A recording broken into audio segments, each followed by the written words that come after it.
pouring out the 7 disasters. Chapter 16. I heard a shout of command from the temple to the 7 angels. Begin! Pour out the 7 bowls of God's wrath on earth. The first angel stepped up and poured his bowl out on earth. Loathsome, stinking sores erupted on all who had taken the mark of the beast and worshipped its image. The second angel poured his bowl on the sea. The sea coagulated into blood, and everything in it died. The third angel poured his bowl on rivers and springs. The waters turned to blood.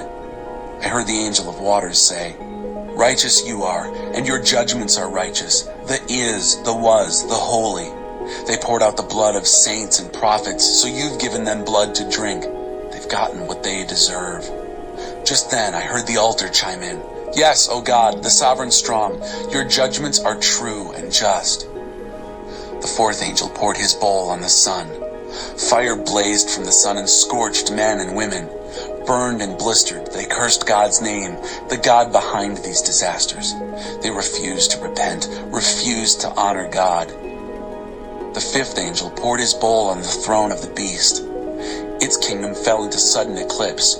Mad with pain, men and women bit and chewed their tongues, cursed the God of heaven for their torment and sores, and refused to repent and change their ways. The sixth angel poured his bowl on the great Euphrates River. It dried up to nothing. The dry riverbed became a fine roadbed for the kings from the east. From the mouths of the dragon, the beast, and the false prophet, I saw 3 foul demons crawl out. They looked like frogs. These are demon spirits performing signs. They're after the kings of the whole world to get them gathered for battle on the great day of God, the sovereign strong. Keep watch. I come unannounced, like a thief. You're blessed if, awake and dressed, you're ready for me. Too bad if you're found running through the streets, naked and ashamed. The frog demons gathered the kings together at the place called in Hebrew, Armageddon.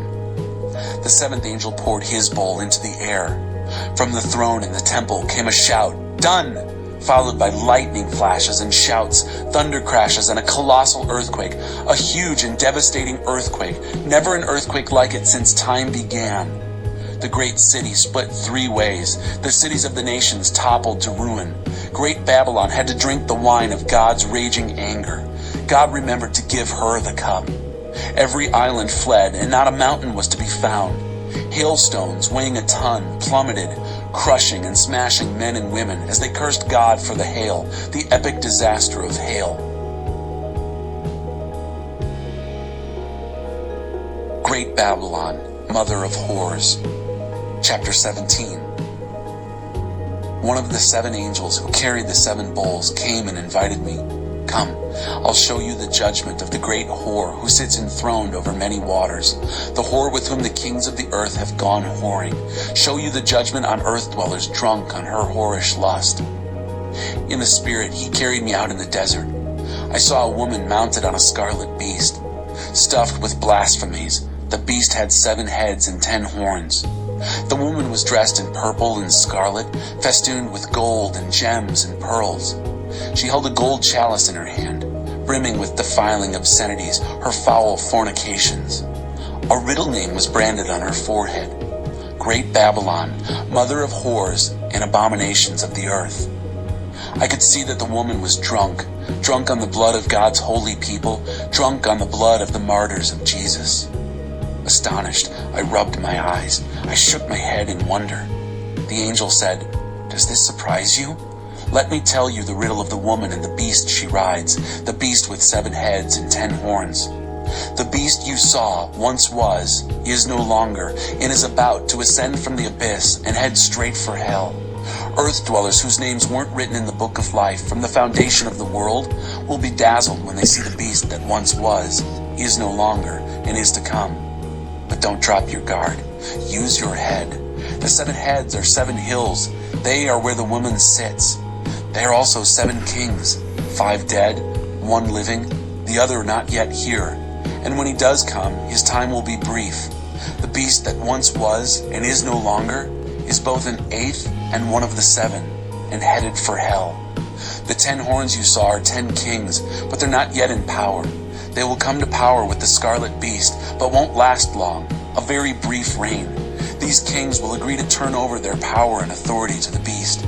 They will go to war against the Lamb, but the Lamb will defeat them, proof that he is Lord over all lords, King over all kings, and those with him will be the called, chosen, and faithful. The angel continued, "The waters you saw in which the whore was enthroned are peoples and crowds, nations and languages. And the 10 horns you saw, together with the beast, will turn on the whore. They'll hate her, violate her, strip her naked, rip her apart with their teeth, then set fire to her. It was God who put the idea in their heads to turn over their rule to the beast until the words of God are completed. The woman you saw is the great city, tyrannizing the kings of the earth.